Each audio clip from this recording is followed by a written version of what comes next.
Меня зовут Айдар Муждабаев. Мы продолжаем эфир программы «Бюгюн» сегодня на канале АТР. Сегодня у нас очень интересные гости. И один из них – это мой второй гость сегодня прямого эфира, Алексей Арестович. Привет. Привет. Я признаюсь, что помнишь, ты был когда первый раз в этой студии? День, когда назначили? В день, когда тебя назначили. Так вот, я доповідаю, що я не запам'ятав твою посаду. Як воно правильно? Мне тоже надо ее читать. Она настолько сложно называется. Вот у нас же как процесс державотворения, так и название должностей. Нет, это как при коммунистах. Знаешь, да. Были вот эти длинные. Она длинная, да. Вот, мне, чтобы написать. Но называется она, у меня даже две. Давай начнем с того, что у меня их две. Как ты все встигаешь? Одна, это называется советник украинской делегации для участия в ТКГ по информационной политике. Вторая называется внештатный советник офиса президента по вопросам стратегической коммуникации в сфере национальной безопасности и обороны. Ну, я тебе обещаю не запомнить и сейчас. Это невозможно. Я их запомнил только потому, что железная воля украинского разведчика заставила меня это все запомнить. Я хочу сказать нашим зрителям, как всегда в начале эфира, что у вас есть возможность полная дозвониться по вайберу, по телефону, как удобнее дозвониться в студию, это прямой эфир, задать вопрос моему гостю. Я заранее предупреждаю, зная, так сказать, как часто реагируют на высказывания Алексея в соцсетях. Вот такие реакции я тут не потерплю, а по делу спросить всегда можно. Почему ты участвуешь в срачах? Я вот давно себе дал такой, знаешь, заповедь. И мы, кстати, вот перед тобой был Мирослав Гай, он сказал правильную фразу, что я про украинских людей, и даже если мне не нравится, что сказал человек, я лучше промолчу, понимаешь? У нас с Мирославом как это взаимное уважение и не нападение. Поэтому мы друг друга не трогаем. Хотя есть за ним парочка грешков, а вот я себе не позволю. Кто безгрешен, пусть первый бросит меня, да, со своим аккаунтом в соцсети. Я этот самый... Кто ж таким кинется? Тут надо правильно понять, я не участвую в срачах. У меня же функция посредник, естественно. Ну как не участвуешь? Ты даже недавно... Я просто разговариваю с людьми на том языке, на котором они понимают. Знаешь, я человек из интеллигентной семьи. У меня папа профессор. Но в силу актерского прошлого, в силу там бурной биографии, там казарма в 90-х, в которых я вырос, там, да, в Одессе. А это само по себе три очень серьезных повода. Я в Тамбове вырос, ты не наезжай. Казарма 90 и Одесса, да. Я говорю с людьми на том языке, на котором они понимают. Вот они приходят ко мне на страницу и говорят: слышишь, ты козел, а ты кто такой вообще? Мне проще забанить? Я отвечаю, а у меня другая политика. Я когда пришел на должность, я разбанил всех. Точнее, я продолжаю разбанивать, потому что у меня 20 тысяч было забанено, около того. Да. Пока их всех разбанишь, там же нет кнопки разбанить всех. И я периодически, когда у меня есть свободное время, обычно это в пробках, начинаю разбанивать по одному. И еще не разбанил, но многие уже радуются в Фейсбуке, что я их разбанил.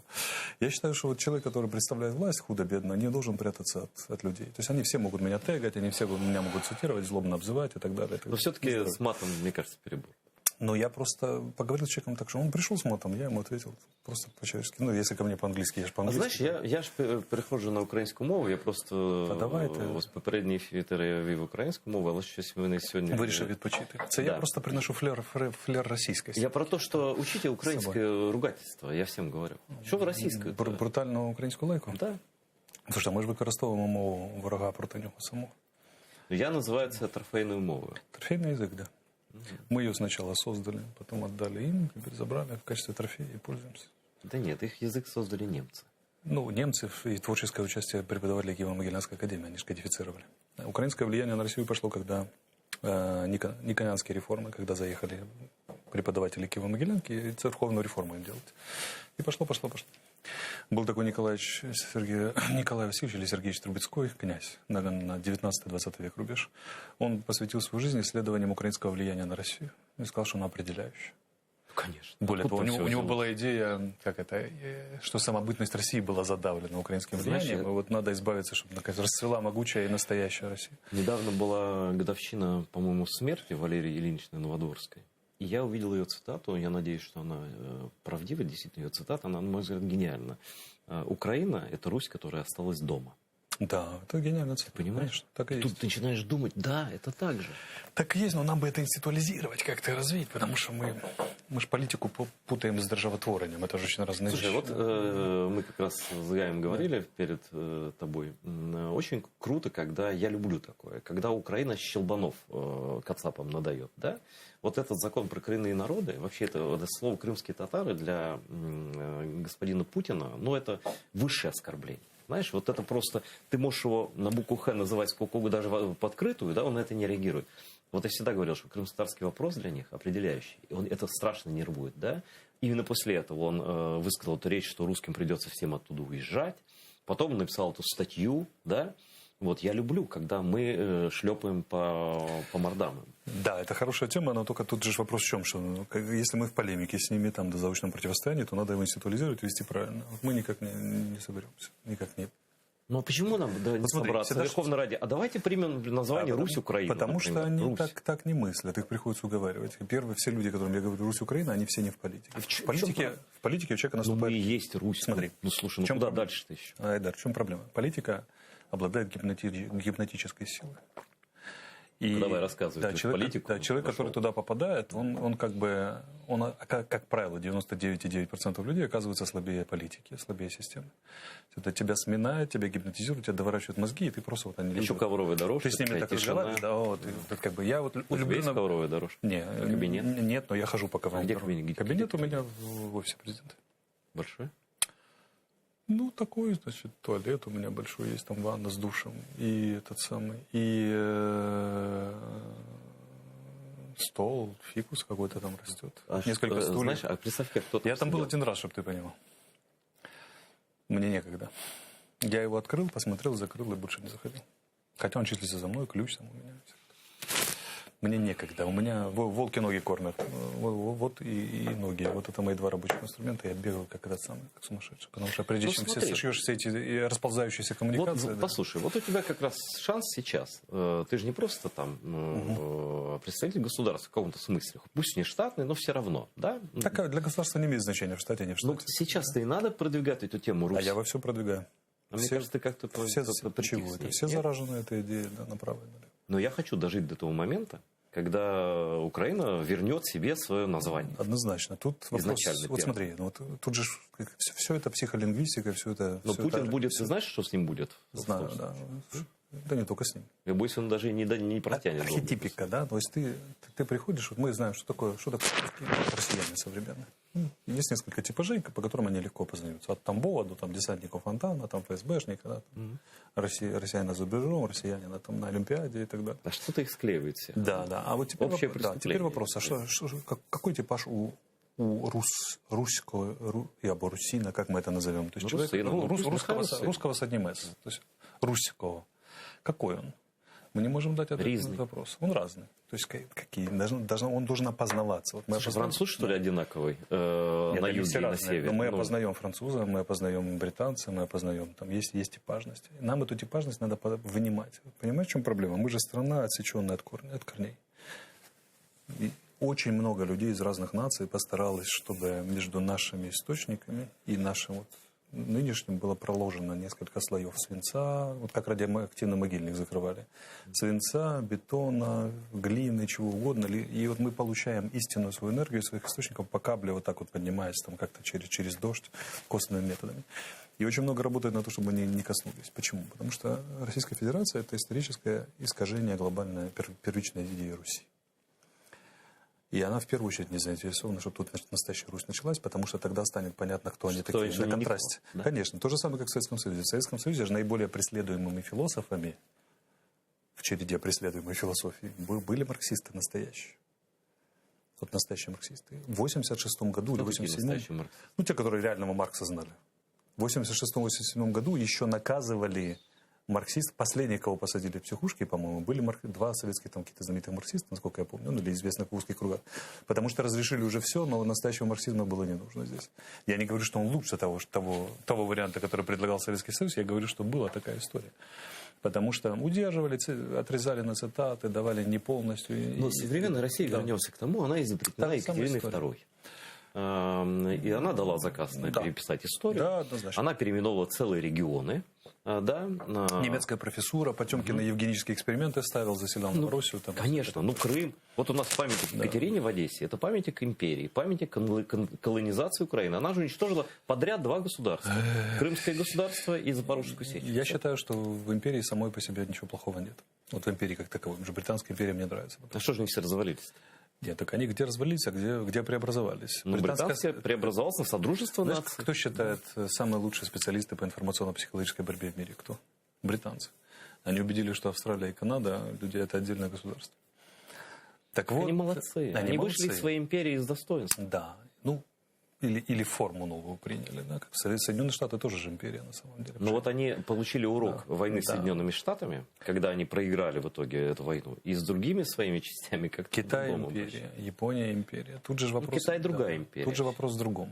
Вопрос в том, что такое империя. Империя — это страна или там общество, которое может удерживать 2 и более культурных кода одновременно. Который не хочет унифицироваться до этого. Украина обречена уже, считай, на имперскость, потому что есть коренные народы, есть украинский народ, и есть другие народы, которые населяют. То есть все равно же более чем один культурный код. Империя, она подразумевает подавление. А единственная империя, которая хотела реформироваться, была Австро-Венгрия, но у них не получилось. Это в нашей коннотации. У нас это слово отравлено на самом деле. Отравлено. Так мы же в зависимости от России находимся таким образом. И если мы хотим исправлять, то надо как Конфуция, с исправления имен начинать. Надо брать термины, давать им свое значение, не в российской коннотации.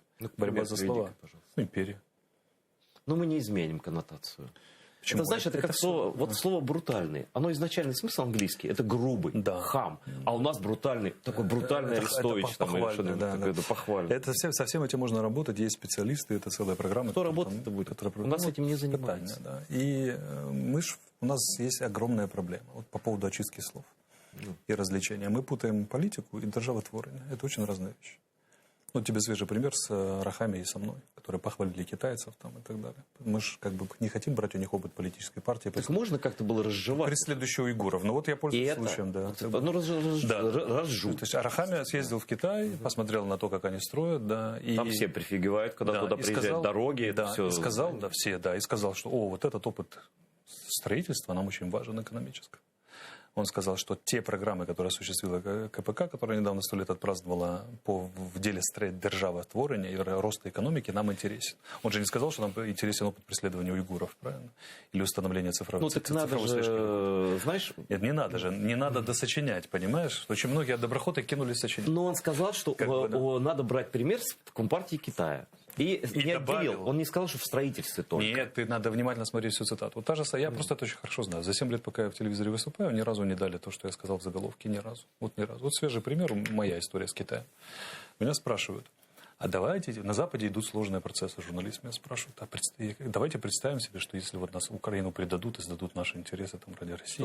Что мы будем делать? Я говорю, в таком случае у нас просто не остается выхода, как перебалансировать нашу внешнеполитическую модель с легким доворотом на восток. Причем я называю Китай, Вьетнам, Объединенные Арабские Эмираты, Катар, Турцию, Азербайджан и так далее. Используя опыт этих стран, который позволил им выстроить там свою и достаточно независимую политику в очень сложном мире, где огромные цивилизационные вызовы. Все это нафиг выкидывается, оставляется только Украина довернется на Китай, и все, и там уже зрада страшная, все бегают по интернету и кричат, повернулись на восток. Есть такая манера у журналистов, а у блогеров вообще нет никаких запретов, да? И я еще раз говорю, я никак не отношусь к политикам, просто ни физически, ни морально. Я их считаю функциями, и соответствует он, и не соответствует. Но когда, знаешь, вот сейчас меня тоже начнут кидаться чем-нибудь, все-таки цитаты точные надо давать. Вот, конечно, не дают. И с заголовками беда. И вообще беда с нашей журналистикой. Потому что нужен кликабельный заголовок. Арестович сказал, что мы, если Запад будет на нас давить, мы развернемся на восток. Ну что это такое? Это полное искажение того, что я сказал. Полнейшее. На 180 градусов. Тем не менее, мы живем Давид славится такими яркими высказываниями. Просто ему требуется поработать над собой. И когда ты говоришь что-то, Эдер, я один из лучших говорящих в этой стране. Ни разу за 8 лет не дали точно заголовок. Более того, они прямо противоположны содержанию. А дальше содержание никто не читает. Поэтому, когда расхватывают в интернете, они делают скриншот, там, где есть заголовок со мной, и ставят. Они не ставят содержание. Ну, где очень точно все акценты расставлены, если, то, потому что... Я как журналист скажу, я это ненавижу. Ненавижу. Теперь смотри, вот ты, как ты относишься к тому, что гипотетический, когда задает вопрос журналист гипотетический ответ, вопрос и сужает ситуацию, говорит, если вот такая вот конструкция, ты отвечаешь, ну хорошо, если такая конструкция, не бегай же от вопросов, которые тебе задают. А потом все это разносится как утверждение, что политика уже приобрела вот этот разворот, это реализовано, Банковая заявила, да, это называется манипулятивная журналистика. Ну вот так она вся так работает. Но ты дал пас такой людям сам, на мой взгляд, когда резко изменил эту риторику относительно Зеленского и Порошенко на прямо противоположную. И после этого как бы люди посчитали, что... Я год ее менял. Ну, год постепенно, плавно менял, да, если внимательно посмотреть. Но ты же в том эфире, когда, ну, короче, не когда помню, я был у тебя, да, я помню прекрасно этот статус. Ты уже, а ты второй раз был в эфире тогда. Ну, да, второй, да. Первый раз ты очень резко, еще в другой студии было, на втором тоже ты критиковал, очень резко Зеленского. Когда ты пришел, но я уже понял, ты все-таки уже сотрудник. Да, я с уважением отношусь к функциям, я еще раз говорю. Человек функцию должен исполнять тоже. И это тоже, ну, государство, оно без этого не живет, да? Но ты дал все-таки такой пас, мне кажется. Дал. Смотри, Зеленский же не требует, ни Ермак, ни Зеленский не требуют там, того, чтобы ты там правильно все говорил там, и так далее. Там, не дай бог, там, политеса, вот это в духе Людовика XIV, как вы король солнца, а мы тут никто. Я на совещаниях с Зеленским, а такие случаются, говорю очень нелицеприятные вещи. Ну, например, про правду говорю. Ну, про что? Про состояние в вооруженных силах, например. И что ты ему сказал? Ну, сказал, что там катастрофа. В чем катастрофа? Во всем. Например?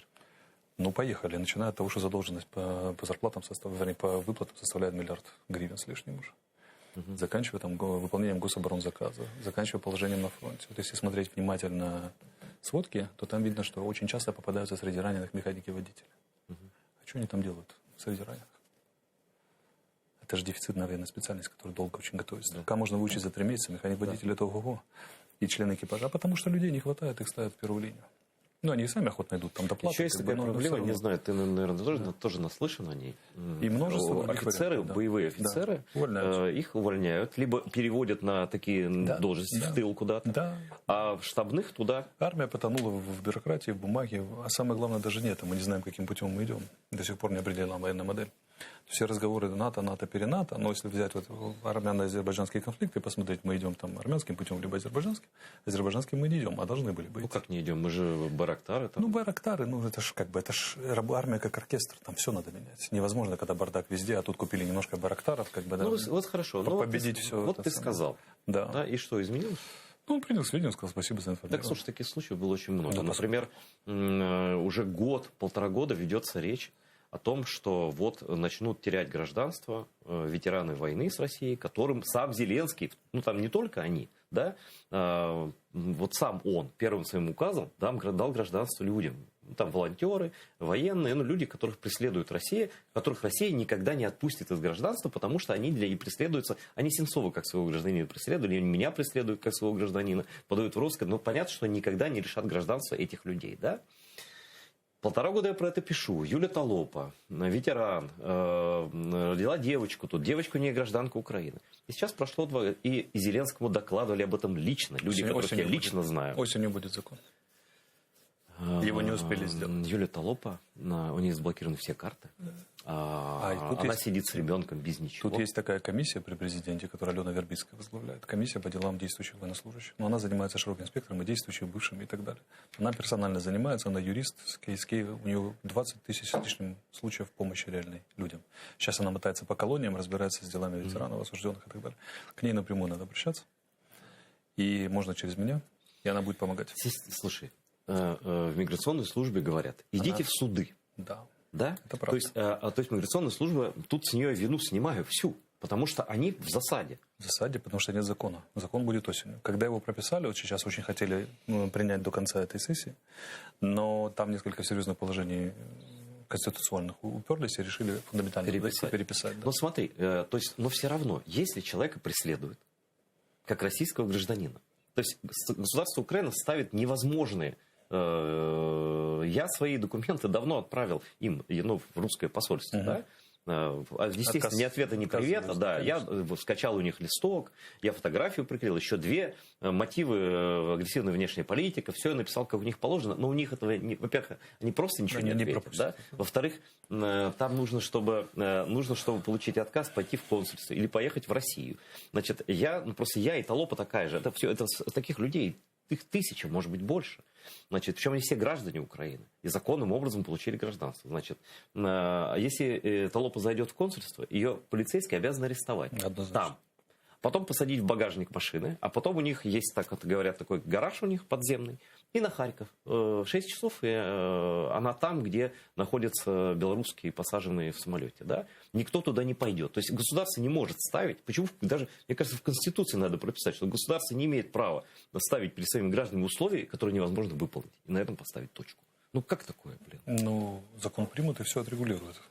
Дело в том, что президент же не может действовать с наскока. Он действует институционально. Но про это знали год, 1,5-2 назад. Знали. Но это его первый указ. Ну, проследи за одним хотя бы. Ну, как такое? Мне обидно просто. Смотри, есть огромное количество операционки, в которой мы тонем. Потому что, страна, есть же попытка перестроить страну, и есть огромное сопротивление. Я понимаю, но по такому случаю надо было просто дать команду, поставить на контроль, пусть секретарь контролирует. Поставили, это люди, на которых рассчитывали, они сыграли свою игру, скажем так.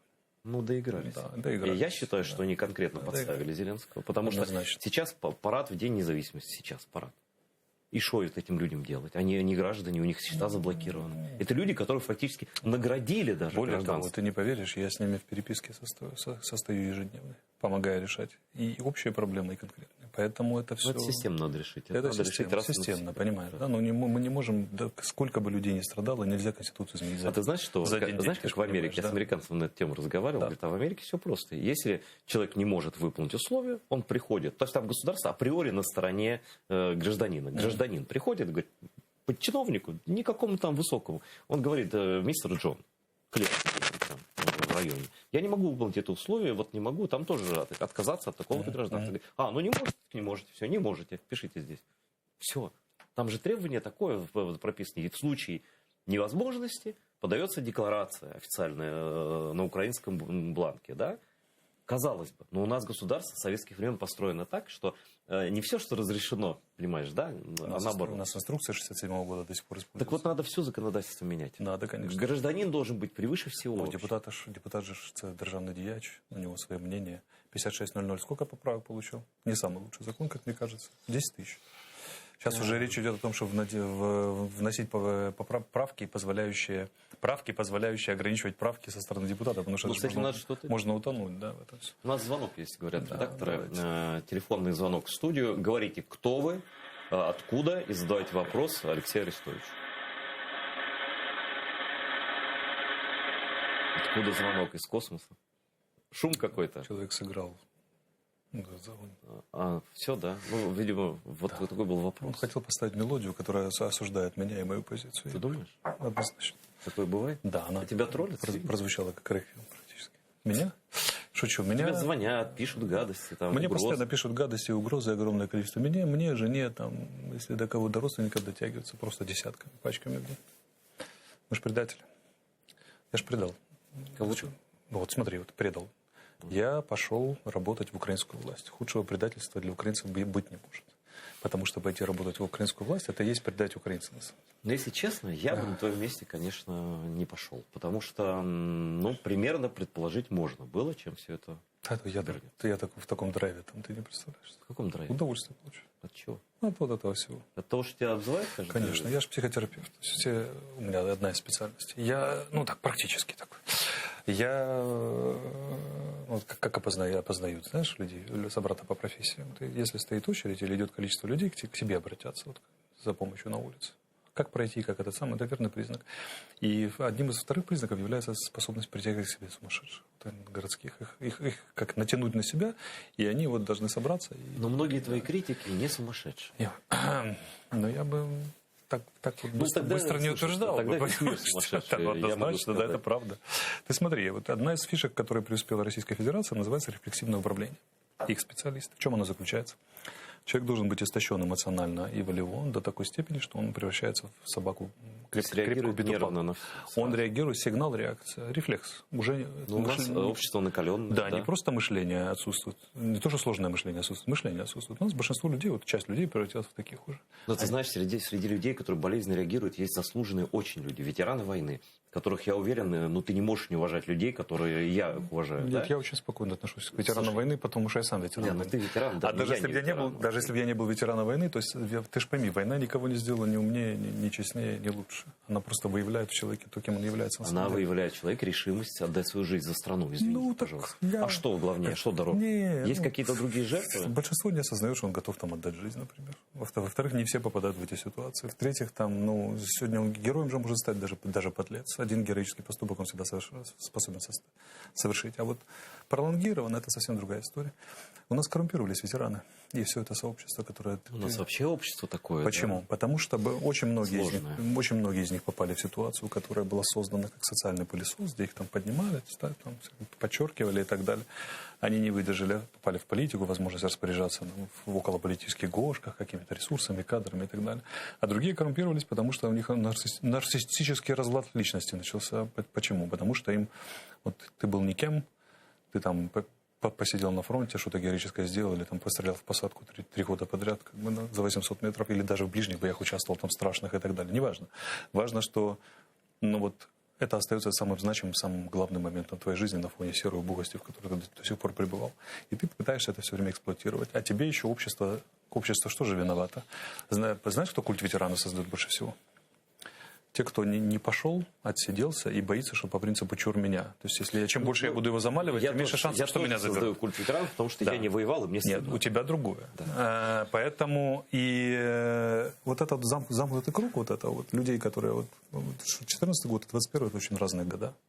Общество жизни не стоит на месте, надо уже перестраиваться. Ты никогда не думал, почему у американцев нет такого явления, как вьетнамец? У нас афганец есть? Было. А у них нет. Оно было. Был рост наркомании страшный, психологических расстройств, люди ПТСР, все. Но человек никогда не называл себя вьетнамцем, не было такой самоидентификации.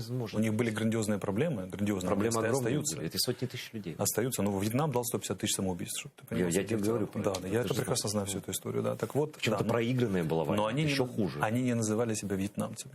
А наши называли себя афганцами. Потому что на фоне серой вот этой вот основной жизни, которая доставалась человеку в Советском Союзе, есть логика, это наиболее яркое впечатление. И потом они не могли от этого избавиться. У нас произошло то же самое. У нас звоночек. Вот этот человек дозвонился. Здравствуйте. Говорите, кто вы, откуда, и задавайте свой вопрос Алексею Арестовичу. Доброго дня. Мене звати Костянтин, місто Харків. В мене 2 таких коротких, але загальних питання до вас є. Так, во-первых, Айбер, вам спасибо огромное за вашу работу. Хотел бескомпромиссного журналиста поискать, поэтому огромное спасибо. Дякую. Что касается Алексея. Я, как и подписчик вашего канала, так и его, в последнее время по многим не согласен, но во всяком случае работа заставляет задуматься. Вопросы такие. Первый немножко о логике.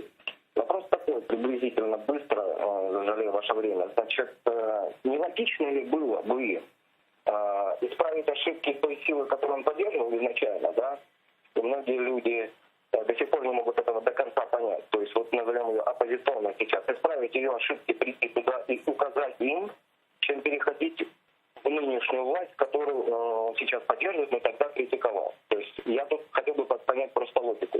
И второй короткий вопрос, для меня важный, как вот соратник министра. Не считает ли Алексей, что в его великолепном 5-м проекте может быть изначально заложена ошибка, что иногда нельзя объединить необъединяемые вещи? Большое вам спасибо. Спасибо за умный вопрос. Первое, я никогда не являюсь сторонником каких-то проектов, кроме своего. У меня есть 5-й, мне хватает с головы. Поэтому, когда мне говорят, вот вы были долго за Порошенко, теперь за Зеленского, это ошибка. Человек призывал к логике, это логическая ошибка. Я всегда сторонник своего 5-го проекта. Это первое. Второе. Что значит пойти и исправить? Ну, у меня там было множество друзей и приятелей на самых высокопоставленных. Нет, они, мы общаемся до сих пор. Они, эти люди, как бы не воспринимали то, что им говоришь.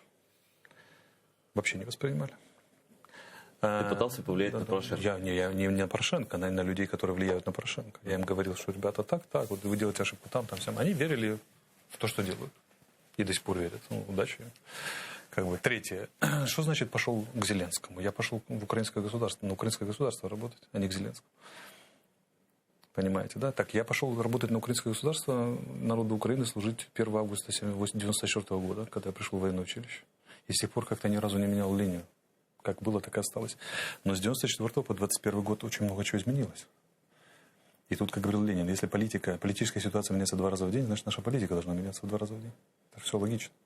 Ну, невозможно. Вот, как, ну, у Британии есть... У нас же в чем проблема Украины? Мы не различаем интересы и позиции. Это очень большая ошибка. Те, кто стоит на позиции, всегда проигрывают. Стоять надо на интересах, в политике, по крайней мере. Я защищаю интересы украинские, которые неизменны. И они там, вот уже 6-й главнокомандующий, будет 7-й, 8-й, они все теми же самыми останутся. Я защищаю интересы, а не позиции. Это надо очень четко понять. При мне сменилось 6 верховных главнокомандующих. У них у всех были разные фамилии. Ну и что? При мне Ну, пока я в армии, там, да, я сейчас майор запаса. Да, ну вот я с момента, когда я пришел в армию, еще был Кравчук, по-моему, да. А потом вот уже Кучма и так далее. 6 и что? Ну и кто лучше из них президент? Зеленский. Я и говорю на полном серьезе. Чем? Чем? Он меняет общество. Украина была построена как теневая экономика, теневое общество, когда под ковер заметалось, а потом в темноте делилось. А сейчас что, не делят? Принцип был «воруй и прощай». Коррупция огромное количество. Ну, конечно. Ну, 40% сказали американцы. Но у Зеленского что? Не 40%, они 40 миллиардов назвали. У Зеленского нулевая толерантность коррупции. Последний аргумент, он многое прощает людям. Последний аргумент коррупционер. То есть это доказано все. И ни первый, ни второй вылетал. Это что, ты на Авакова намекаешь? Ну, ни первый, ни второй вылетал уже. Как бы, да, поэтому и вылетят еще, поверь мне. Так вот, фишка в чем, что я просто знаю, я вижу людей. Я с самого начала, если кто-то внимательно анализирует, у кого-то есть такое желание, они по заголовкам бегают, которые мне довешивают. С самого начала я говорю, что Зеленский очень хороший, порядочный человек, который желает добра Украине. Ему не хватает политического опыта. Но он не профессионал. Не профессионал. В этом есть свои достоинства, есть свои недостатки. И ты хочешь использовать достоинства? Я хочу использовать это достоинство для того, чтобы изменить Украину и дать ей исторический шанс. Я тебе даю на 101%, он за то, чтобы создать открытое общество. Все мы за все хорошее. Вопрос, умеем ли мы делать. А что плохого получается? Давай сейчас звонок примем, потом пройдем. Даже по реформам в моей сфере пройдем. Да, у нас звонок в студию. Говорите, кто вы, откуда, и громко, четко задавайте вопрос Алексею Арестовичу. Меня зовут Алексей, я звоню из города Ялты. Хочу спросить у Алексея Арестовича, есть ли у Украины план по деоккупации Крыма? Мы делаем первое, второе и далее. Еще хочу спросить, почему вопрос Крыма не обсуждается на минских и прочих платформах? И самый главный вопрос, почему фактор Приднестровья как инструмент давления на Россию не используется вообще? И не очень понятно, почему Украина закодировала спутниковый сигнал, потому что тем самым она отрезала крымчан от украинского контента. Считает ли Алексей, что это слив Крыма произошел в этот момент? И что бы он порекомендовал крымчанам? Большое спасибо, хорошего дня, ребят. Спасибо. Ну, человек из Ялты звонит. Нам звонят с оккупированных территорий, из Крыма звонят, и из Донецка, кстати, тоже. Да, ну вот история. История заключается вот в чем, что первое. Те, кто кодировал сигнал, это неумные люди, которые не просчитали последствия, как очень часто у нас бывает. Они по коммерческую логику используют, бюджетно-коммерческую, да, а информационно-пропагандистскую не используют. Почему правительство не указало им на... Ну, потому что правительство работает точно так же. Айдар, ну, понимаешь, первое, что обнаруживается при приходе во власть, когда ты начинаешь разбираться, что нет заповедника украинцев, которые были бы одновременно стратегически мыслящими, профессиональными, умелыми. Их просто нет людей. И если сейчас выйдет кто-то и скажет, я могу, а таких я писем получаю 30 дней, то на проверку я могу сказать, что я таких вижу тоже по 30 дней на собеседованиях разных. Я вижу, как они собеседуют, а самое главное, если их ставят, как они потом управляют. У нас катастрофа с кадрами. Катастрофа. Смотри, многие решения еще при этом президенте относительно СМИ, относительно медиа войны принимаются, мое впечатление, людьми, которые никогда эту войну не вели. Правильно. Не знают, не знают расклада войск, не знают родов войск, не знают, как они действуют. Да? А тех людей, которые знают, например, я, Цымбалюк, кто-то еще, таких людей никуда не приглашают, с ними никто не советуется. Говорят, а что с этим делать? А это что? Это значит? Все не так плохо, все гораздо хуже. Еще хуже. Такой человек я. Вот я просто специалист по информационно-психологической операции и войнам. Среди прочих моих военных специальностей. И что? Думаешь, удается? Не слушают? Нет, ну как, где-то слушают, где-то не слушают. Люди инертные.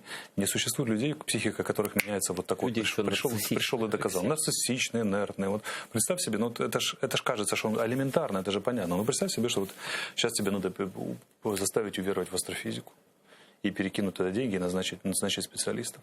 А ты, ну или что, какая от тебя максимально далекая область? Я вот первую попавшуюся взял, в которой ты никогда ничего не умел. Я химию не любил. Вот химия, да, вот химия. Мы говорим, что вот химия, она, там надо. И я прихожу к тебе, говорю: Айдар, ты президент, там, да, или еще лицо, принимающее решение, министр, или народный депутат, глава комитета. Я говорю: вот смотри, вот химия крайне важна, а ты никогда не любил, начинаешь кривиться. Я говорю: и вот здесь надо сделать вот это, потому что вот это молекулярное это они дадут такой-то эффект бинарно через поколение, и через 3 года мы будем иметь то, что нужно на оккупированной территории, правильно влияет.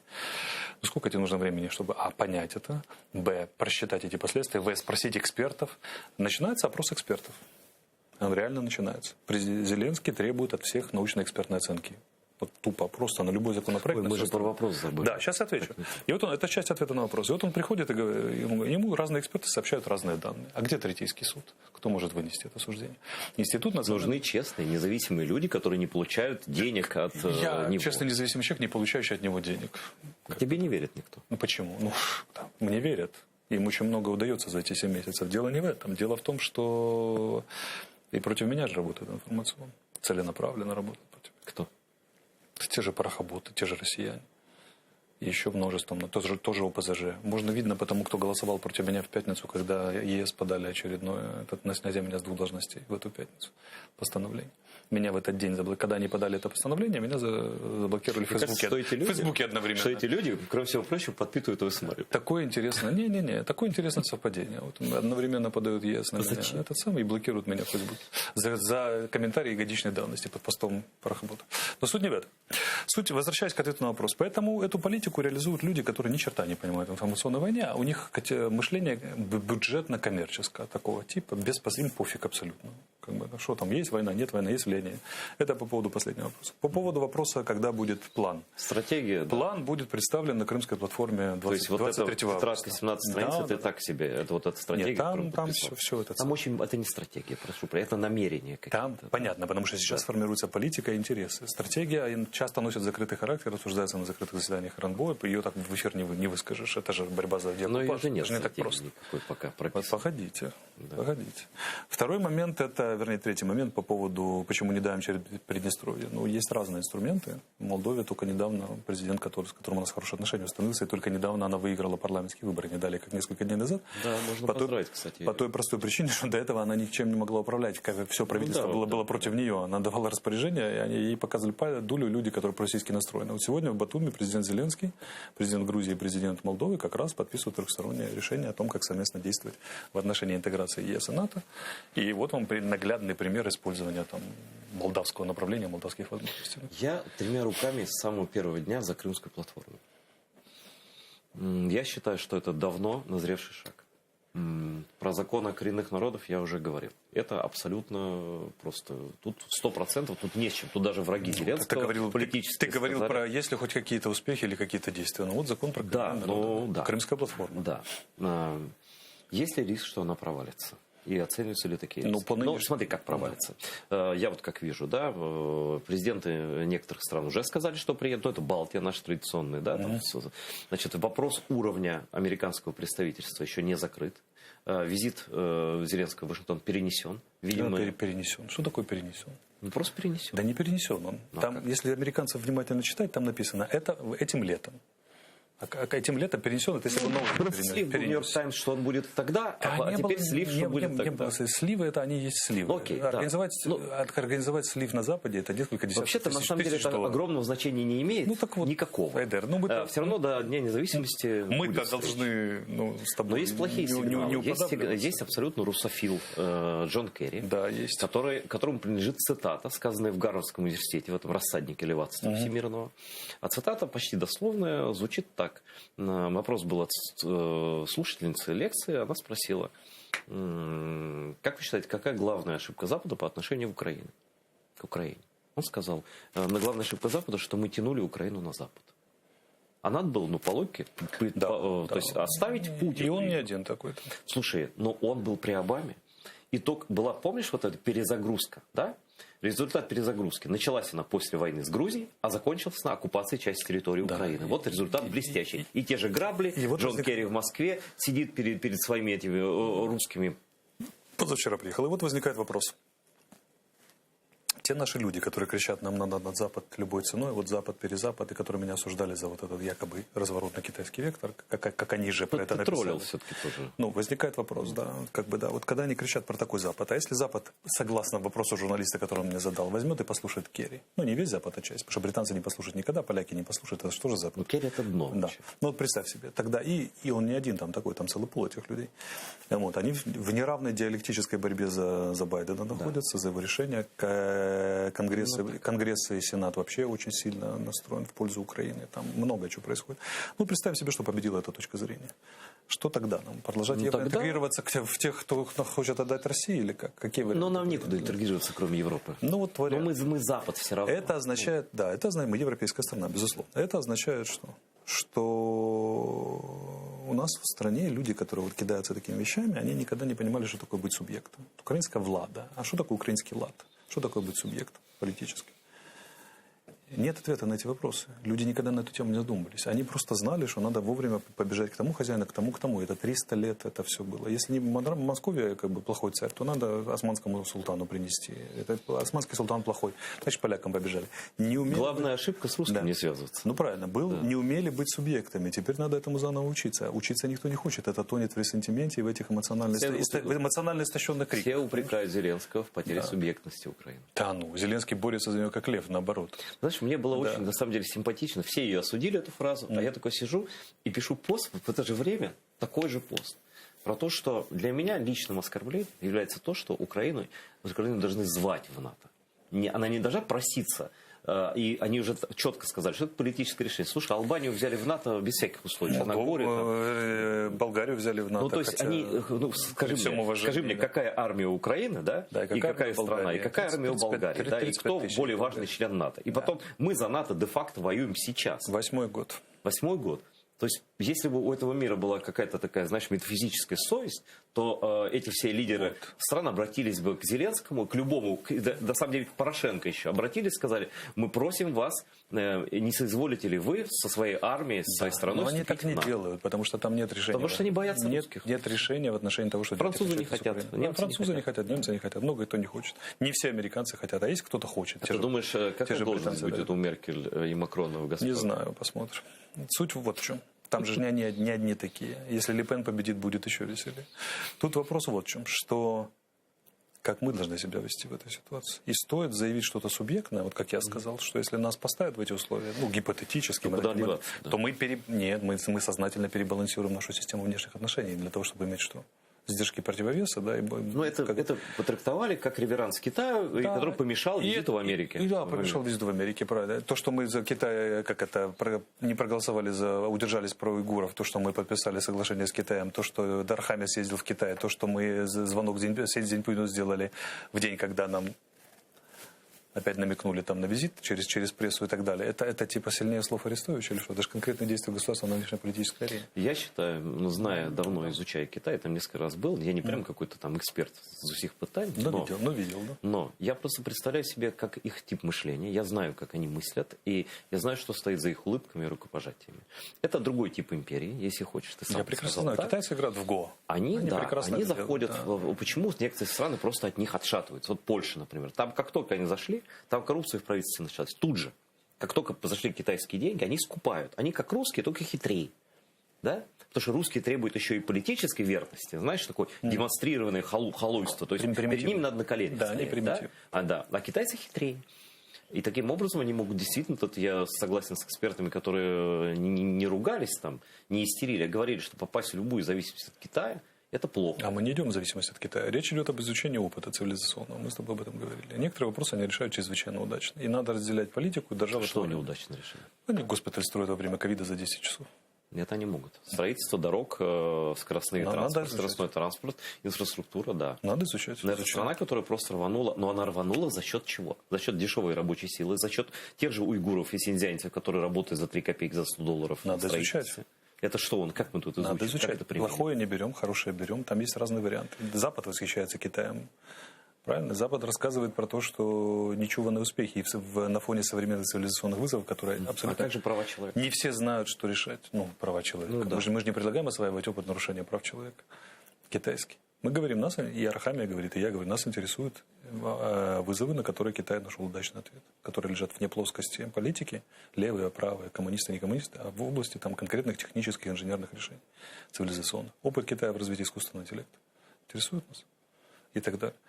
Понятно, но от них ни в какую зависимость нельзя попадать. Мы не собираемся в зависимость. Не брать их технологии, они все пропитаны шпионажем. Мы не собираемся в зависимость. И технологии их не взяли, и история с Моторсечью произошла тоже как при нас, правильно, при нас всех. Поэтому, что говорить о том, что мы прямо попадаем в зависимость. Это, я понимаю, что дипломатический язык, что надо реверансы делать, да? Но Китай это правда опасно. Да, но это крупнейший внешнеэкономический партнер Украины, США и Евросоюза. Но ты можешь дать гарантию, что мы сейчас не возьмем у них денег, например, не попадем в зависимость от Я не могу никаких давать гарантий, потому что я не принимаю этих решений. Я могу сказать, что я вижу. Понимаю? А вижу я то, что никто не собирается попадать от них гарантий. Я против того, чтобы китайские рабочие работали. Берите наших рабочих, если строите дороги. Выигрывайте тендеры, с турками конкурируйте. Они тоже хорошо строят дороги. Турки же работают здесь. Но они не привозят сюда всех своих. Они берут наших тоже. Нет, они сами работают и наши. Но турки это не империя. Турция все-таки не империя. Хотя Эрдоган часто это выкатывает.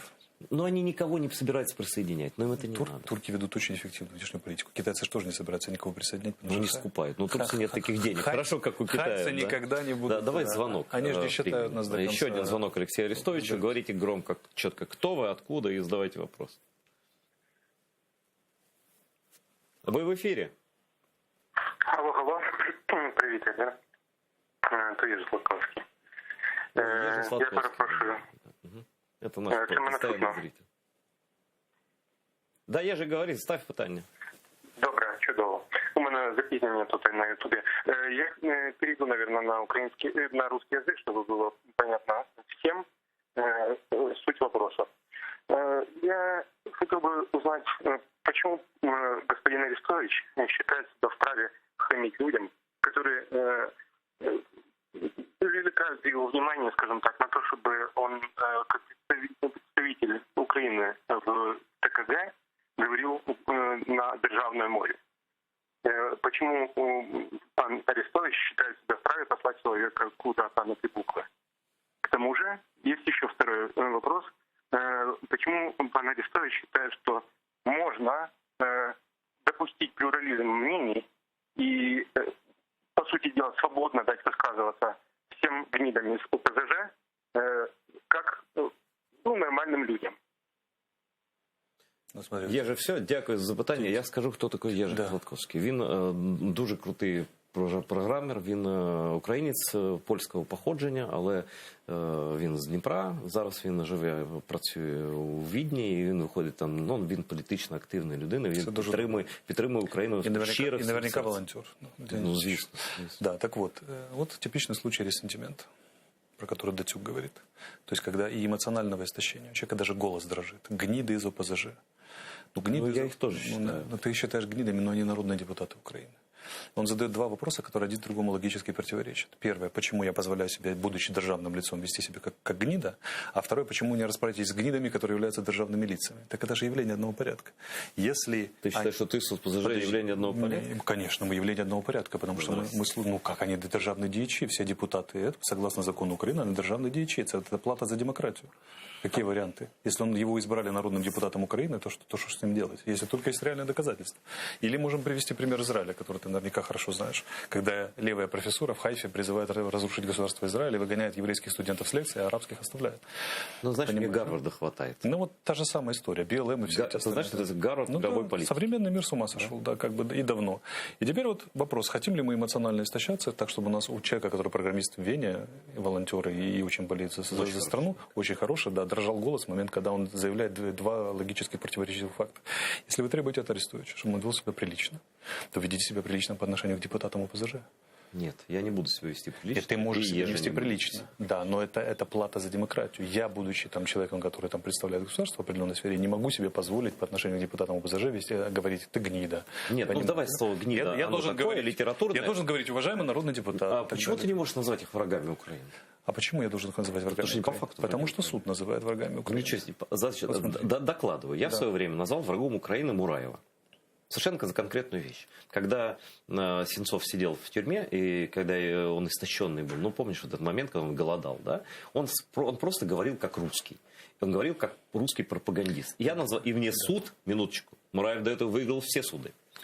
Но мы с моим адвокатом доказали по европейским прецедентам, вот, прекрасный адвокат Володя Кутовой, и дважды он проиграл все, и мне разрешили называть его врагом. Да, я понимаю, вы же требуете от меня противоположных этих самых. Вы хотите, что те, кого вы считаете врагами, я называл врагами, ну, там, подожди. А те, кто вам нравится, кто вам нравится, они должны быть патриотами. Понимаешь, да? Так не работает. Если я уже державный дияч, то я никого не должен, или там не державный дияч, а работаю на государстве, я не должен никого материть, но я не должен материть и депутатов ОПЗЖ. Ну, не матерят их, ну, тут не совсем, наверное, промат. Вот давай так. Как ты себе представляешь? Вот ты американский журналист, тебе приходит там кто-то из 25% демократической партии, которого там за Сантоса, которые говорят, что ГУЛАГ это хорошо, социалисты. И ты ему говоришь, вы гнида. Ты знаешь, я немножко изучал американскую журналистику. Там, в принципе, политический обозреватель может. Там такая традиция карикатуры, там такая традиция колумнистики. А спикер американской ТКГ может такое себе позволить? Из советник офиса американского президента? Хорошо, давай про вещи своими именами. Нет, подожди, я тебе расскажу, почему. Про вещи своими именами. Да. Как раз моя функция, одна из функций, это социальный полиглот. Вот но тебя же ясно, ты же внештатный, тебе можно больше. Я говорю на разных языках с людьми. Когда человек ко мне приходит, я же его не за украинскую мову послал, это же очень старая история. Он пришел, вот человек этот перед этим месяца 2 в комментариях гадил, обзывал семью, детей, вот это да, Иванов, да, который там угрожал моим детям, угрожал моей жене, он говорил, что вы были прокляты, что вы сдохли от онкологии, там, да, и он и его товарищи, которые ему комментировали, и так далее, и так далее. А потом он мне пришел и сказал, слушай, сделай мне красиво. Сделай у меня в своем личном дневнике на украинской мове. Но дело же не в том, что он украинскую мову потребовал, дело в том, что он что-то потребовал. После 2 месяцев вот такой истории. Первое, какое основание вообще требует? А второе, какое основание после 2 месяцев таких упражнений требует? Це якісь же стосунки. И я ему, подождите, я ему ответил на языке, который он понимает. Он позволял мат 2 месяца на моей странице, я ему 1 раз ответил. Але ж це за украинскую мову. А это знаешь что? Это распад мышления. Ты же понимаешь, что ты под лупой находишься? Какая разница, где я нахожусь? Я нахожусь под лупой, и люди имеют на этом основании право упрощать себе мышление, причем добровольно выбирать эту дорогу. Но программисту надо было быть... Добре, давай я поставлю. Программисту надо было быть умнее, надо было уметь познакомиться со всей ситуацией, посмотреть алгоритм произошедшего. Он просто дуже турбується про Україну. Тим більше він з Заходу. Он эмоционально истощенный. Он эмоционально истощенный, он кидается, он реагирует. Послали за мову, понимаете?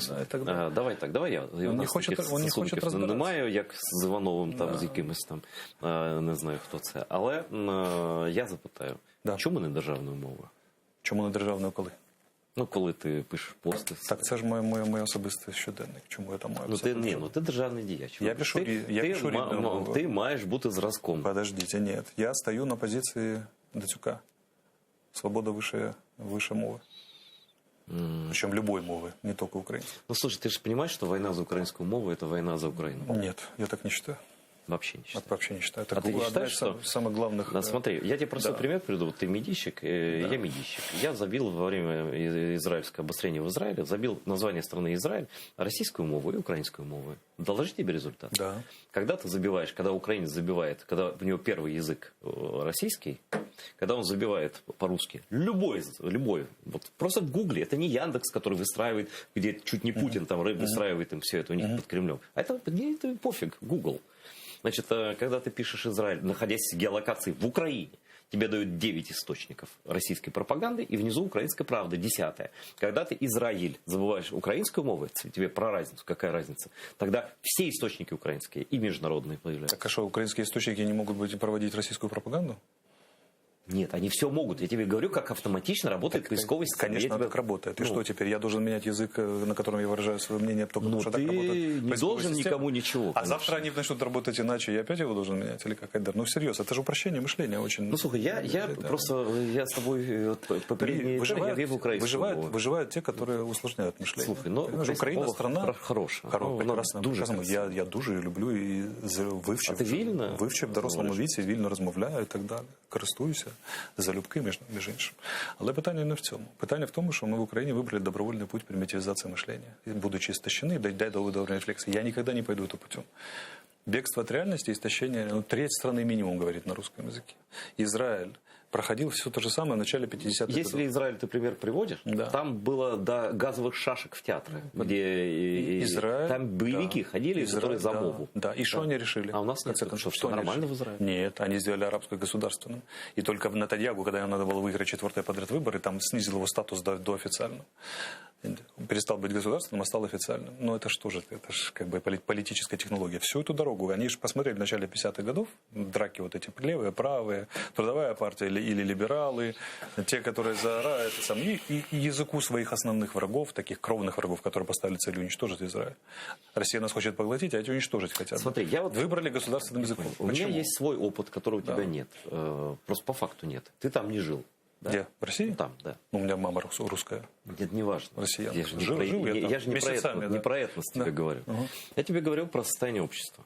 Я докладываю, что если вот мне сказали, и я думаю только про одно в своей жизни, про безопасность своих близких и друзей. Ну, грубо говоря, мы даже думаем про детей и внуков, да?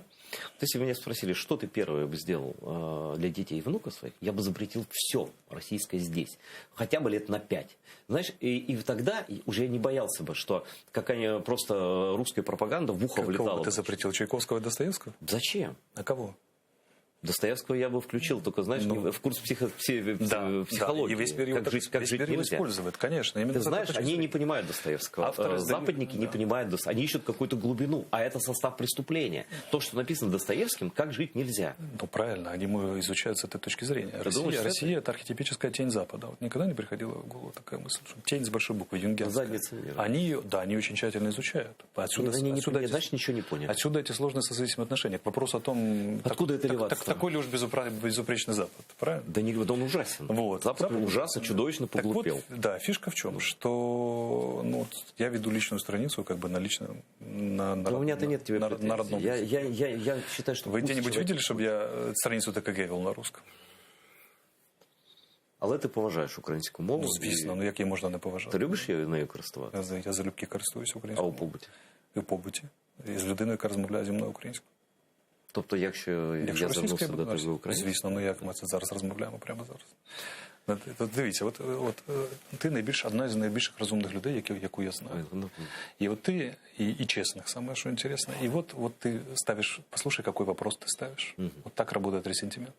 Ты говоришь, слушай, ты точно уважаешь украинский язык? Ты точно не презираешь украинский язык? Ты точно пользуешься украинским языком? Это я не свои вопросы задаю. У меня нет к тебе таких вопросов. Я задаю вопрос, который транслирует зритель.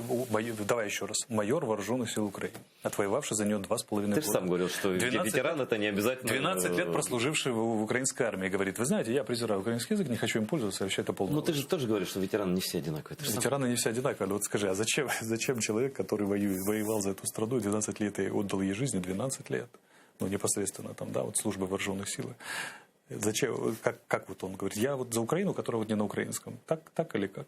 Как это вообще Ну я знаешь за что? Я за то, чтобы в максимально сжатые сроки первой мовой была украинская, а второй английская. Для этого ее надо популяризировать, украинскую, английскую. Ну а возможно быстро сделать английскую языком государства? Можно.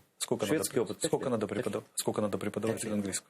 Нет, надо перестать озвучивать фильмы и делать титры. Шведский опыт, пожалуйста, тебе. Они за считанные годы. Я тоже сторонник скандинавского опыта в изучении английского, потому что они английский знают уже лучше, чем англичане. Вот я хочу, чтобы, да. Я хочу, чтобы это надо сделать. Да. Российская мова стала третьей, четвертой. Я не хочу, чтобы она была первой, автоматической. Другое, смотри. А теперь мы попадаем в ловушку между самоидентификацией и самоопределением. Знаменитая ловушка такая очень. И в логике, психологии, в политологии, в социологии. Самоидентификация – это когда меня научили быть русским или украинцем, россиянином. Да? А самоопределение – это когда я взрослый и говорю, вы знаете, я вот хочу быть этим. И начинается. А можно ли там самоопределяться как 57-м полом, да? Хотя в природе их всего 2 считается. Это очень сложный комплекс проблем.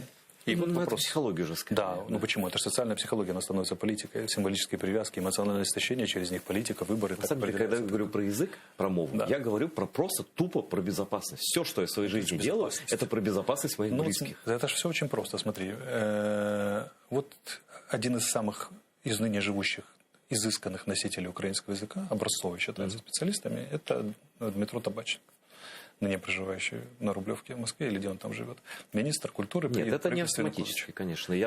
Слушай, в украиномовных подлецов тоже немало. Статья Путина каким языком написана? Ну, что ты тут разводишь? Ну, как разводишь? Ну, ты понимаешь, о чем я говорю? Я хочу, чтобы запросы в интернете были преимущественно украинские. Я говорил, смотри, более того, я говорил и говорю, что лучшим вариантом было бы для Украины, если бы она хочет перевести язык на латиницу, запретить все русское и стать Польшей. Слушай, почему Польша? Ну, там Украина, но только в абсолютно западном варианте. Минуточку. Полякам автоматически русская пропаганда не залетает. У них вакцина от этого есть. Да, поэтому... И это мова называется вакцина. Подожди. Да. Поэтому они, когда им уронили самолет с президентом и всеми этими самыми, 5 польских депутатов выступало за то, что Россия не так уж виновата, там, и так далее. Там были леваки. Да. Там президент сказал, вы что, войны хотите? Вот и все. Так не в мове же, наверное, дело, правильно? Так фишка... Дело в правде. Так вот смотри, в чем интрига. Но мы можем это технически осуществить? Да. Но я думаю, что мы сильно продвинулись с 2014 года в плане украинизации. Это технически невозможно. Я знаю кучу людей, которые перешли в БТУ. Я сам в опыте на украинском мове. Язык не самостоятельный, он является частью культурного кода. Ты всерьез веришь, что Одессу удастся перевести на украинский язык полностью? В быту? Я не знаю, в быту, но то, что официально, да, конечно, потому что они по 8 языков пользуются, как любой портовый город. Я захожу в кафе, и если они обращаются в российское, я говорю, извините, но у нас закон, вы должны... Он говорит, да, все, мы все обучимся. Все. Мне даже турок, который турецкое кафе в центре, сказал, что он выучит украинскую мову. Портовый мальчишка в Сингапуре говорит свободно на 8 языках на уровне продажи сигарет. Турки, вот почему турбизм? Потому что они уважают людей. Потому что они... На разных языках говорят, да, в том числе и на русском. Но уважение к своему государству, это важно. Без вопросов. Никто же не говорит. Смотрите, вот опять же начинается, видишь, интеллектуальные подмены. Тем более, что украинская мова, она задавлена была. Я понимаю, что не до конца свою точку зрения, ты как бы с точки зрения этой части зрителей излагаешь, я правильно понимаю? Но смотри, вот турки жучат русский язык охотно, нанимают персонал, который охотно. Хотя турки сбили русским самолетом, между ними сложные отношения. Ну, потому что платят они. Правильно. Потому что это экономика, скажут люди, и так далее, и так далее. А теперь внимание, вот мы берем Одессу, как феномен культурный, который дал огромное количество людей, там, прославившихся. Очень сложный. Культурно, очень сложный. Это все-таки это часть колонии, часть империи. Безусловно. Это столица Южной, столица империи. У нее есть собственный культурный код. И мы говорим, ребята, давайте уничтожим ваш культурный код. И навяжем вам другой культурный код. Слушай, есть Ройтбурд, который ты наверняка знаешь. Конечно. У которого есть идеальное видение вот этого всего. Да, он одессит. Что он говорит? Ну, мы сейчас не перескажем его. Я с ним много разговаривал. Но он абсолютно проукраинский. Единственное, в чем я с ним не согласен, я считаю, что убийцу украинского народа и крымско-татарскую Катерину, ее можно оставить даже на месте, но там должна быть табличка, где будут описаны все преступления этого человека против украинцев и крымских татар. Вот смотри. Тогда пусть... Да. И вопрос стоит вот так. Мы должны уничтожить культурный код Одессы. Зачем уничтожать? Надо правду вернуть. Надо сказать, что Одессе не 300 лет, что Одесса была до этого городом, что все это на руинах античных еще. Но мы должны уничтожить суммой действий там существующий сложившийся культурный код во имя Утесова, кого-то. Чего уничтожать? Да Утесов поет с украинским акцентом. Подожди, во имя чего? Навязывания унифицированной культурной матрицы. Луганск, Сумы, Харьков, все то же самое. Ради чего? Ради того, чтобы дети наши и внуки... Нет. Чтобы они знали английскую и украинскую. Россияне пытались устроить военный переворот в Черногории. Подрыв парламента и так далее, и так далее. Сильно Черногорию спасло то, что они не разговаривали на русском языке от этого? Ну, это немножко нерелевантно. Ну, как нерелевантно. Но давай лучше пример Литвы, пример Польши. Россияне вмешались в выборы в Соединенных Штатах. Россияне перекупают немецких канцлеров, которые закончили немецкий университет. Им сильно это помогает, то, что они на русском языке говорят? Или Меркель? Вот Меркель не коррумпировалась, а Шредер коррумпировался до сих пор. Нет, денег универсален. Хотя, да, этот сам. Так, у государства 4 силы. Политическая, военная, информационно-дипломатическая. Языковой там нет, как ты видишь. Они будут давить нас отсюда и навсегда всеми 4 этими силами, даже если мы заговорим на суахилі. Я считаю, что все равно я одобряю всі міри на підтримку української мови. Так, це ж зовсім інше питання. Українську мову треба підтримати. Більш того, я вважаю, що буде культурний вибух, якщо правильно зробити. І накопичений потенціал. Но на самом деле есть большая проблема. куда более большее и грандиозное и страшное. Ты знаешь, когда появляются сложные явления культуры, за которыми хочется идти, подражать, переходить на язык, чтобы язык становился популярным, когда в социуме происходят сложные процессы. А мы социум, который выбрал примитивизацию процессов мышления, и делается это преимущественно на украинском мове. Этот тренд на примитивизацию, на унификацию идет на украинском языке. Ну, давай все-таки сделаем и плюс. Это много музыки украинской хорошей, много литературы хорошей украиномовной. Это же украинская музыка, она же не кричит, что давай это забороним, мы всероссийская. Она просто поет о своих чувствах на русском. Когда, на украинском. До квот, да. Просто они не пробивались в эфир, эти группы. А сейчас они на Евровидение едут. Это другое дело, понимаешь? Но это же плюс. Конечно, поощрение музыки плюс, развитие, смотри, какие блестящие образцы мы даем и так далее. Позитивная, проблема в том, что, например, великая литература, великое кино может появиться только на сложных социальных процессах.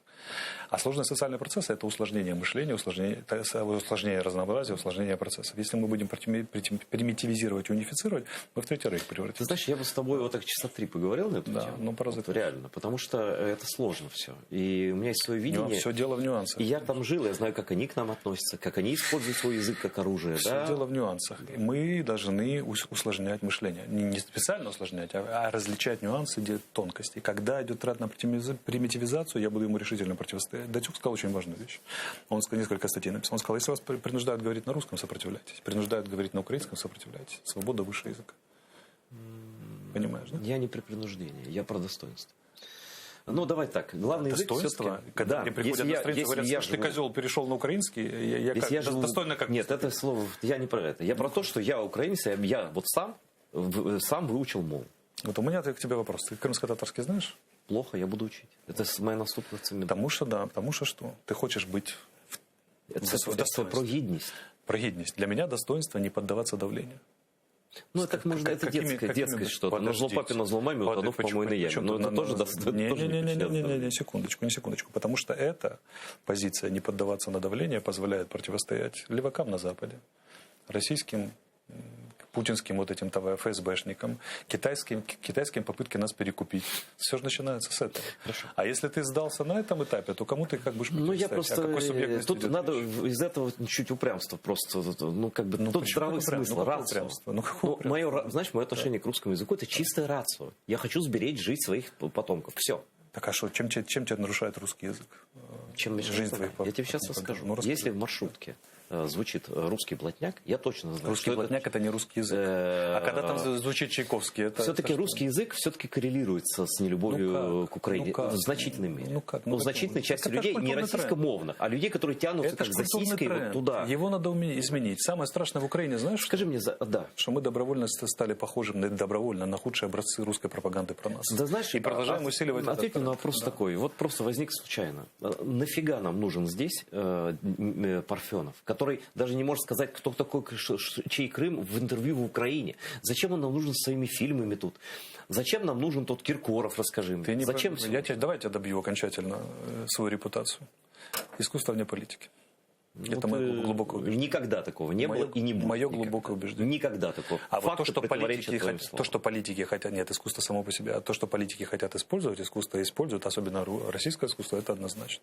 Но мне хватает ума это различать. Почему я должен все подгонять под вот такие вот усредненные когда Парфенов или любой русский приезжает сюда и начинает унижать Украину, и мы в полном говне. Мы его пустили, дали ему заработать, и он рассказывает, какая мы говенная страна, например. Где он унижал Украину? Я пришлю тебе. Мне прислали, я не успел посмотреть ролик, но люди обиделись. Я не видел. А вот цикл «Российская империя» его мне очень понравился. Смотри, он все равно империя. Все эти русские грузины, русские евреи, это все равно империя. Да. И я с этой имперскостью хочу их послать. И мне на это интересно посмотреть. В качестве, слушай, Майн Кампф лежит в библиотеке всех университетов, но его не раскидывают по школьным столам.